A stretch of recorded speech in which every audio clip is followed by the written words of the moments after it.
what is going on here. So we see here trading $56. I'm seeing here P 12.6. That looks good. Price to sales. So let's see what we think the fair value would be if using historical multiples. So here's Verizon, 54.15. We think the implied value is around $60, so that's a 10% discount. So let's see how we got there. So Verizon here, 3-year PE average 11.6. If we get there, we're about 56.82. 3-year average on a price to sales 1.8. So that's the implied value here. Now let's do it relative to the overall market.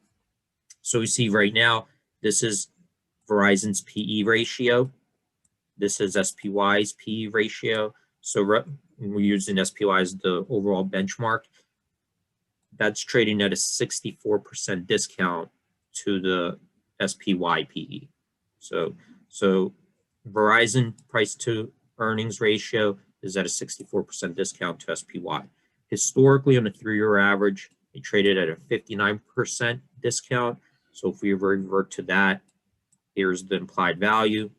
Let's do the same thing, price to sales. So, and just to refresh what price to earnings is. Price to earnings is if we take a ratio of Verizon's market cap divided by what its trailing 12 months earnings, that's the price to earnings. Price to sales, that's if we take Verizon's market cap divided by its total revenue, that's its price to sales. So Verizon right now, price to sales 1.7, SPY's price to sales 2.8, so it's trading at a 38% discount to SPY. 3-year average discount was 33%, so if we revert to that, 58.36. So if we take the average of all the implieds, we're at 60.15 over here, so that's implying, about 10% discount to that implied value. So at least on a multiple, versus historical multiples, it looks, close to fairly priced, maybe a little bit undervalued. Let me take a look here. Also, here, this is a new thing. I'm still working on it, so you're just seeing the very beginning of it. You're not going to have access to it. This is my internal, but just to take a look at the profit margins, here's gross margins in Verizon. So we see 58%, which is pretty high. So what gross margins are is when you sell a product, let's say for $1, if it costs you, 40 cents to make that product, that means you have 60 cents left over in profit. That's your gross margin. So that's 58% here for Verizon. Let's compare that to SPY. So S&P 500, if you took all the holdings in S&P 500, all their revenue, total revenue minus all the cost of goods sold, 32%. So that's that's a pretty good spread, right, in the margin. You're talking about like what, 26% difference. And here's its gross margins from 215. So it's pretty steady. So that's good. It doesn't jump around. It's in those high, 50 percentile range. Net margins, this is the, after you got gross margins, you're still going to have expenses, right? You have marketing expenses, you have rent to pay, all these other expenses. So their net margin, after all their expenses, taxes, interest, all this, 15%. That is pretty good, actually. SPY, 10%. So that's a 5% differential. And you could see here, that does fluctuate a little bit here. As high as 24%, low as 10%, right now 15%. Operating margins, 23% in Verizon compared to SPY, 13%. So what are operating margins? Operating margins those are your profits from your core business, right? So Verizon may have they'll have revenues, then expenses, then they have profits.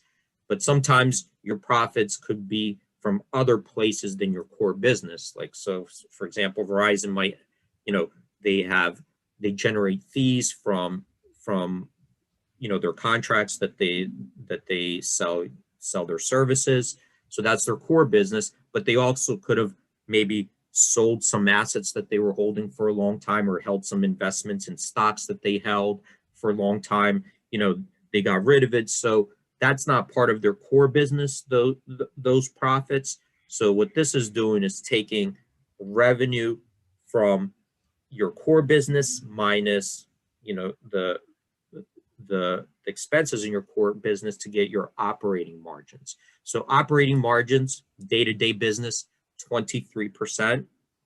That's I think that's pretty good, actually, compared to SPY, 13%, 10% differential. So you could see here, profit margins, very good. Here we could see here from year to year, they're in the low to mid 20s. I think that's pretty good. So I'm going to just change this benchmark really quickly and just compare it to the NASDAQ 100, because that's comparing it to the S&P 500. I think Verizon's more like a technology company, right, with all their infrastructure and what they're doing in telecommunications. So let's look at the QQQ.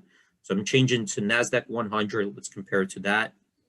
We see gross margins, 58%, still higher than the benchmark QQQ, 46%. Net margins, 15% versus 15%, still like matched up. Doesn't look, that's not bad. Operating margins, 23% versus QQQ's 19%. So at least there, from the profit margins, to me, looks pretty good, right? So at least profit ratios look good. Valuation looks good. I'm going to take, we didn't add the growth yet to it. I'm still working on it. But if we come here to the income statement, I'm going to keep this on an annual.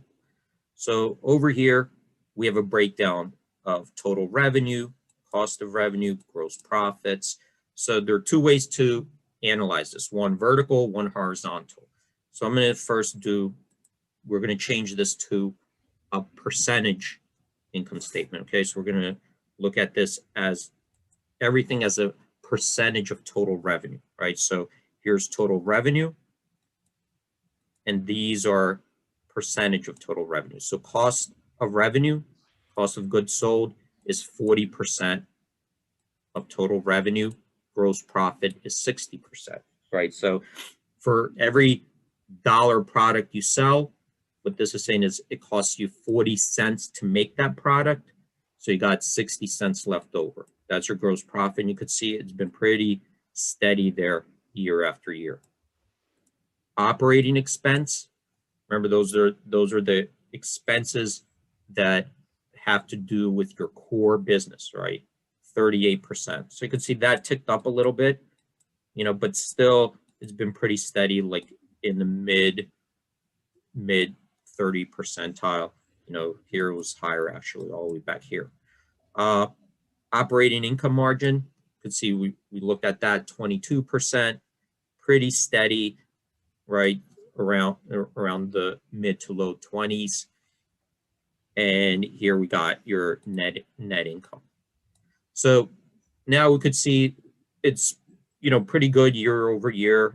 That's pretty steady. Let's take a look at its growth. So its growth is, we're going to take a look at how this changed year over year. So we see here total revenue here declined a little bit lately. It's been pretty steady growth, around 4%, declined a little bit. I don't know, maybe that has to do something with the coronavirus. Not sure. I'd have to go read their latest statement. But at the same time, cost of revenue went down by a lot as well, down 6% year over year. Gross profits looks last year basically right at the same level as the year before, but you can see here it's kind of steady growth. It did have some dips in here. Let's take a look at operating income. So year over year, that declined by 5%. Looks like, actually, you know what? Let me look at the quarterly, because the quarterly is going to give us a more recent. Yeah, so these here are the more recent filings, right? Because the annual is just once a year. Quarterly would be the most recent. So I see here operating income increased a little bit by 7%. Net income declined year over year. So those are just looking at the growth rates here. So I mean, growth rates don't look great to me. You know, those look a little bit weak, but valuation looks good. Profit margins look good.